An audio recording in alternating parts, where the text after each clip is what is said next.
si queréis brevemente os apunto un poco las claves por las que nació esta novela. La novela la publiqué hace ya 2 años. De hecho, en los últimos días la he estado repasando porque honestamente la recordaba muy poco. No porque no la tenga en estima, sino porque, en fin, desde que la publiqué, perdón, he hecho más cosas y la tenía un poco ahí arrinconada. Y es un ejercicio un poco doloroso, ¿eh? Lo de volver a leer una cosa que he escrito 2 años después. Dice, este final, no. Pero, pero al mismo tiempo es divertido, ¿no? De alguna forma, es curioso, pero conforme pasa el tiempo dejas de reconocerte muchas veces en el escritor que eras o en el mundo que hacías, que construías cuando escribías, pero sin embargo sientes que lo que escribiste entonces está presente, ¿no? Y lo llevas encima, ¿no? Quizá donde más se parece leer a escribir sea en eso, ¿no? En un equipaje en el que vas echando lecturas y escrituras, ¿no? Y que va contigo a todas partes, aunque creas que lo has olvidado, ¿no? Publiqué la novela hace 2 años y debió ser como 2 o 3 años antes cuando tuve la idea de hacer algo un poco en respuesta, si queréis, a la situación cuando digo situación general, por decirlo así, o al ambiente que se respiraba, cuando ya se daba por hecho que la crisis económica, social, etcétera, ya no tenía solución. Es decir, que lo que había pasado no era un periodo del que cabía esperar un final, sino quizá una metamorfosis, un cambio, una reconversión o una asimilación hacia otra cosa, ¿no? En un momento dado me pareció, yo claro, quizá en los medios de comunicación, pues estoy siempre necesariamente al tanto de mensajes y de noticias y de declaraciones e informaciones, claro. Me pareció que en un momento dado cundían señales de alarma. Señales de alarma respecto a la situación económica, la situación del medio ambiente, una bolsa de pobreza que se expandía en ciudades grandes, ciudades pequeñas, sin remisión, datos alarmantes respecto a muchas cosas y, como os digo, la impresión de que no había una solución, de que se acababa una época y empezaba otra. Claro, eso como autor es estimulante, el decir, bueno, vamos a intentar situar algo en este contexto de cambio, que insisto, que más que cambio era una aceptación de lo que ya había cambiado. Y había cambiado seguramente para mal, o para peor, o para catástrofe, ¿no?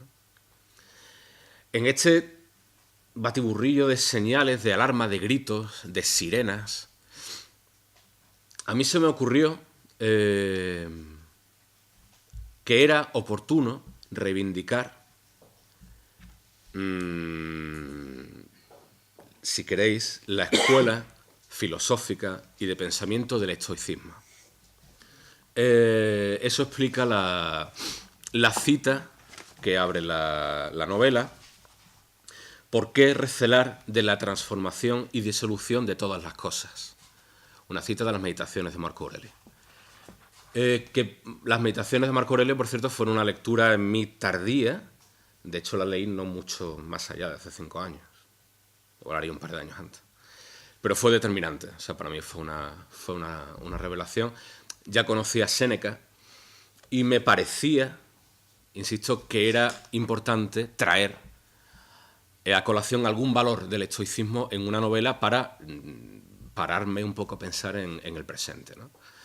Es curioso, pero solo conozco a un escritor, seguramente habrá muchos más, pero que yo conozca, hay un escritor contemporáneo que ya lo había hecho, es decir, ya se había referido al estoicismo y en ensayos y en novelas, que el portugués Gonçalo Tavares, al que por cierto tuve la suerte de entrevistar este año, o el año pasado, que estuvo en Málaga, en la casa de Gerald Brennan, y él sí reivindicaba la lectura de Séneca, especialmente, como la lectura más apropiada para el presente. Recuerdo que lo comentó en una entrevista anterior y es cierto que en los libros últimos que ha publicado hay una presencia del estoicismo importante. ¿Estoicismo por qué? El estoicismo, al final los estoicos, los antiguos estoicos, lo que querían era evitar el sufrimiento. Es decir, no sufrir, no pasarlo mal. Hay motivos para pasarlo mal, bien. ¿Cómo lo hacemos para no sufrir? Si antes el epicureísmo había puesto el mismo planteamiento, es decir, ¿cómo lo hacemos para no sufrir? La respuesta que habían dado Epicuro o Lucrecio era, si el sufrimiento proviene de cosas que no podemos controlar, que desconocemos, yo sufro, ¿por qué?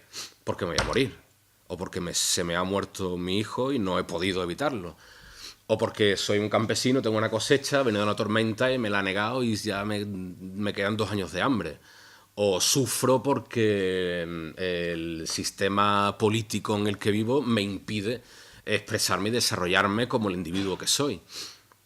El epicureísmo decía, vamos a intentar conocer todo lo que podamos de la naturaleza, del mundo, del ser humano, de la política, del cosmos, del universo, todo. Al final el epicureísmo se convirtió más en una vía científica de conocimiento, porque Epicuro defendía que el conocimiento quitaba el miedo. En la medida en que conocemos por qué pasa lo que pasa, no tenemos miedo a lo que pasa. El estoicismo es una postura más, si queréis, moral, más de conducta. Es decir, vamos a evitar el sufrimiento. ¿Por qué? Porque es absurdo sufrir por lo que no podemos controlar, por lo que no podemos evitar. No puedo evitar morirme. Bien, entonces no voy a sufrir por la muerte. ¿Qué hay entonces? Una educación, una formación en la que el estoico logra dominar sus pasiones, sus miedos, y es él el que controla sus sentimientos, sus emociones. No es el pánico el que le controla a él o a ella. El estoico, la palabra clave del estoico, del estoicismo, es la resignación. Lo que pasa es que el término resignación, por influencia del cristianismo, o de cierto cristianismo, que la asimiló también, de hecho asimiló muchos valores estoicos, digamos, perdió un tanto su sentido original. La resignación hoy nos suena más, ¿no?, a aceptación humilde y sin resistencia de todo lo que Dios tenga bien disponible para nosotros, ¿no? La resignación del estoico es una, si queréis etimológicamente, incluso una resignación, una reafirmación. Es decir, si yo soy yo y mis circunstancias, yo soy más que mis circunstancias. Yo domino lo que me pasa, no es lo que me pasa lo que me domina a mí. Yo afronto lo que tengo que afrontar y lo afronto con absoluta libertad, porque soy un estoico. ¿Vale? Perdón por todo este rollo. Pero bueno, me parecía interesante explicar un poco la fundamentación filosófica. Con todo esto, me apetecía contar la historia de alguien que está en las últimas. Es decir, de alguien que está en un mundo que está en las últimas. Para dar valor a este sentido del estoicismo que yo quería defender. Y esto me condujo al mundo, si queréis, o al ámbito de la distopía. Me parecía oportuno escribir o ambientar la novela en un mundo que se acaba. Y es curioso, pero justo entonces, desde hace algunos años, pero por aquel tiempo con más intensidad, comenzaban a aparecer noticias. A mí me gusta mucho la astrofísica no soy científico en absoluto, ni astrofísico, pero es una materia que me gusta.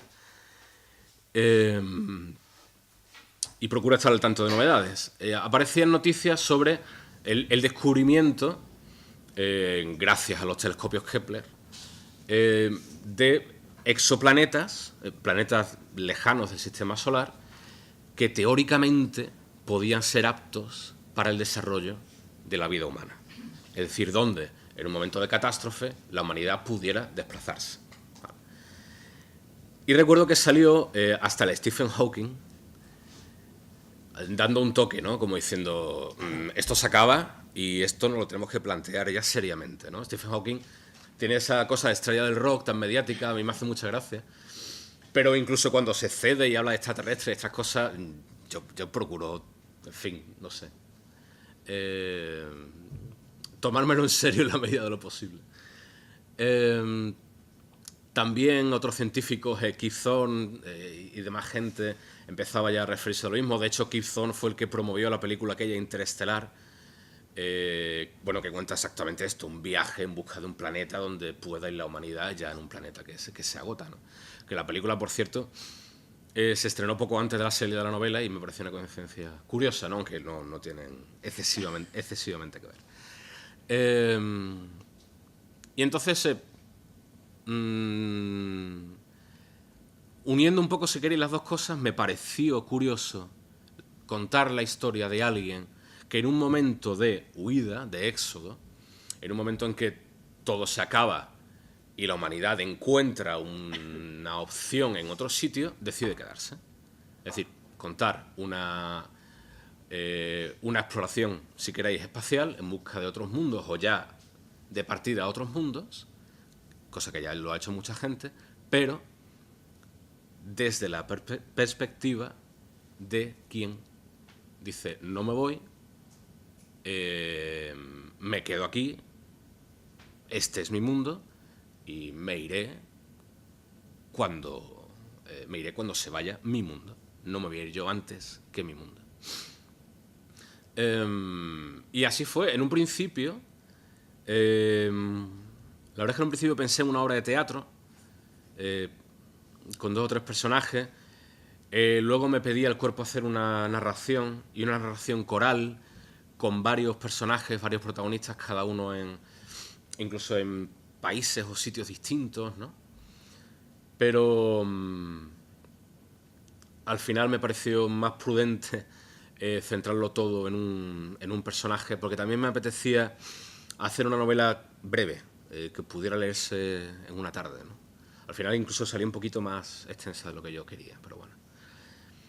Y en estas estaba cuando, bueno, desde la editorial pues me preguntaron por alguna novela, estaban interesados que yo pudiera publicar con ellos y justo, bueno, pues me pareció una buena oportunidad, es decir, ponerme a trabajar en la novela y publicarla en El Toro Celeste. Y esta es la historia de la novela, es decir, una llamada a la resistencia y la templanza, si queréis, en momentos difíciles hasta la crueldad muchas veces, ¿no?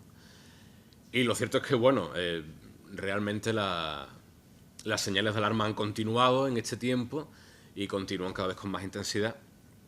Y, bueno, quizá por esto Disolución me parece una lectura todavía oportuna, más allá de que también procuré darle al personaje una entidad más